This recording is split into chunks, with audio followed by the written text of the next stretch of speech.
Salut à tous et bienvenue dans cette vidéo de compte rendu d'achat de rentrée collection qui était initialement prévue fin octobre, donc un peu de retard dans les vidéos, mais bon, c'est pas. On y va à la cool, hein. Donc je vais vous montrer ce que j'ai acheté en cash avant le confinement, plus des achats Vinted.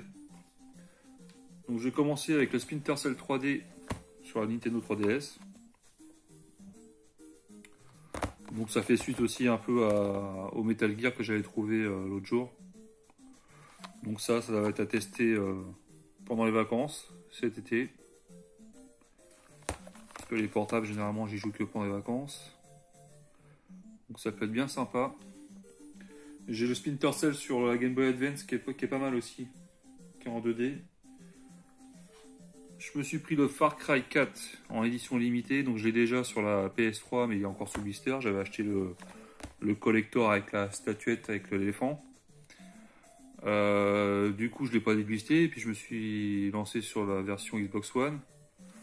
Donc moi j'avais déjà fait le 3, alors celui-là il ressemble vraiment beaucoup au 3. Disons que c'est une version améliorée du 3 quoi. Donc là j'en suis à 60% du jeu. Je vais essayer d'aller rechercher toutes les petites missions et tous les petits trucs à récupérer pour finir au maximum le jeu. Sur Vinted, j'avais commandé un jeu Xbox première génération, donc le Blood Rain, qui est pas si facile que ça à trouver, surtout le 2. Donc ça c'est un TPS, on incarne une vampire. Alors je crois que c'est entre les deux guerres, il me semble, ouais, c'est ça. Et donc c'est sur fond de guerre nazie.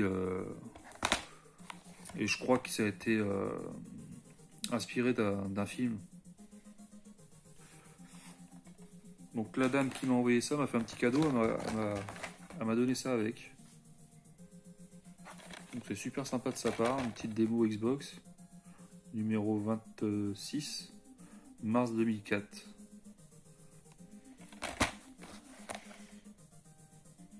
Ça c'est cool de sa part. Apparemment elle a l'habitude de faire des petits cadeaux cette dame là parce que sur Vinted dans les commentaires tout le monde la remercie pour les petits cadeaux supplémentaires. Alors ensuite à Easy Cash j'ai trouvé le Dynasty Warriors Gundam. Donc ça c'est développé par Koei, hein.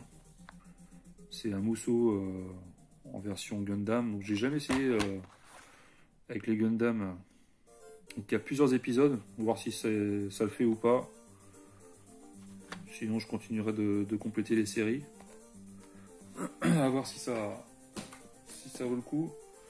Je me suis pris les chroniques de Riddick Assault Under Catena. Donc moi j'avais, donc ça c'est un FPS, j'avais connu le Butcher Bay à l'époque sur PC, qui était vraiment très beau et pas mal. Alors apparemment celui-là, voilà, il y a la version remasterisée de l'épisode PC. Donc s'il est aussi cool que celui que j'ai connu à l'époque, pourquoi pas. C'est un jeu que je devais m'acheter depuis longtemps et c'est des jeux qui coûtent pas cher. Et je me suis enfin pris. Et pour les deux derniers jeux, donc je me suis repris, je l'avais déjà à une époque, je l'avais revendu parce que je m'étais approprié la version PS3 et du coup je m'étais débarrassé de la version Wii. Donc c'est le House of the Dead Overkill. Donc moi j'avais la version PS3 avec les lunettes 3D dedans et tout. Donc j'ai repris sur Wii. Il était vraiment en super prix, en super état, donc je suis bon, bah, pourquoi pas. Sur Wii j'ai également aussi le House of the Dead 2 et 3 Returns. Donc ça c'est toujours sympa, un jeu de shoot. Même si je pense que sur PS3 il doit être plus joli. Et enfin le dernier jeu que j'ai rentré, un jeu pas très commun. Donc c'est le Neo Contra sur PS2. Donc comme ça, j'ai les deux contrats de PS2. Donc le contrat Shattered Soldier que j'avais acheté il y a déjà plus d'un an, qui est super dur. Donc lui c'est encore un graphisme en 2D, c'est hyper dur. Et celui-là est beaucoup plus facile. Et c'est un graphisme en 3D isométrique. Donc par contre c'est pas évident des fois pour tirer.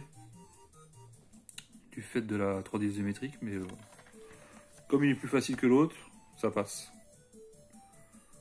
Donc c'est un jeu qu'on voit pas souvent celui-là, donc je suis bien content de l'avoir dans la collection. Bon, je vous remercie d'avoir regardé. À plus.